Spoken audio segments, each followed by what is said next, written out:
The real magic is knowing that this film is so dumb and goofy, but loving it anyway, no matter how many times I see it. Is really going to amaze. Look closely, because the closer you think you are, the less you'll actually see. You just know in 2013 at the National How the Hell Do We Keep the Heist Genre Alive for a Few More Years conference, everyone just creamed themselves when Louis Leterrier said, what if magician heist? Of course, the real magic is getting a woman to believably jump Jesse Eisenberg with excitement and ask her to do 52 tricks on her. It's never happened before or since in cinema. Now You See Me is the classic what if this set of magicians was brought together by a secretive fifth magician in a bank heisting test for a 40-year-old revenge scheme that takes a full year plus of their lives just to audition for what is essentially the magician Illuminati? You know that classic old tale. Anyway, it stars Jesse Eisenberg and Woody Harrelson reuniting with slightly less of their classic Zombieland chemistry.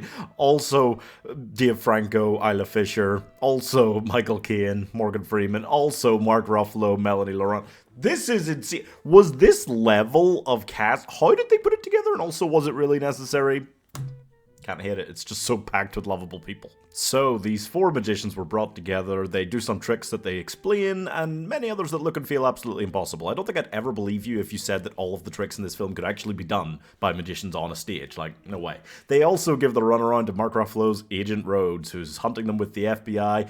Also, Thaddeus Bradley, played by Morgan Freeman, who's trying to debunk all of their magic. And Michael Caine is lurking and basically just playing Ebenezer Scrooge again if he didn't have any of the helpful nightmares. Yes.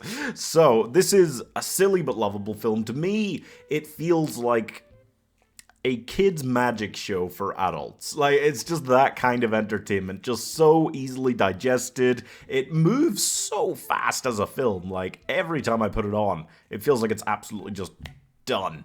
Like that, and I'm like, whoa. Suddenly we're in the third act again. Like, holy shit. It moves so quickly. It's not that short a film, but it moves with this breathtaking speed and pacing that is just so delightful. There are so many characters. If you think about it, in this film, the Four Horsemen are not the main characters. You spend so much more time with Mark Ruffalo trying to hunt them, and yet it just all works. It just all works. It's such a weird thing that they've just slapped together. It is entertainment very much from the time when we were falling deeper and deeper into the Fast and Furious rabbit hole in cinema. Wild days. I really do love this. It's such a comfort film for me. Every time I put it on, it just feels like it goes. You know, it's like a glass of whiskey that goes down real smooth, but has a name like Bunko Joe's Homemade Slapsies. That's not a thing, but like, you get the idea, right? I just feel like every time I'm watching it, I'm like, Jesse Eisenberg's character is such a dick. All these characters are so mystical and fantastical and never explain any of their plans to the degree that I can never relate to them. Mark Ruffalo's character is played off as so stupidly, and also, is that character what happens to men if they don't go to therapy? Like, you know, there's so many things about it that feels like they shouldn't work. And if they focused down, if this wasn't such an ensemble cast and you only had some of these characters as like the actual leads that they focus on more, would not work. But it doesn't matter. Every time I watch it, I find myself going, fuck yeah, look closer, bitch. Same way I find myself like crying and going, when I see you again, every time I watch Fast and Furious 7. You know, when historians try to study the downfall of our society and culture, everything about entertainment in the 2010s is gonna give them a good place to start, yeah. Who chose to cast Jesse Eisenberg as the hot dick magician? Who chose to have them act like Woody Harrelson was the mean one when every line from Jesse Eisenberg's mouth is an insult? Who chose to make Henley in love with Atlas even though he keeps calling her fat? Who chose to make Dave Franco's entire personality that he is young and picks locks? Like, they keep making fun of him being like, it's time for you to actually do something. He does so much more than any of you. It's fine. Anyway, there are so many questions that could irritate the shit out of you, but the truth is that this is about four really cool magician characters who you spend no time with because you're busy with Mark Ruffalo, whose character never seems cool. Not even once, you know. But, yeah. And the thing about that is that it made this perfect for a one-off trick, not a franchise, but try telling Hollywood that, yeah.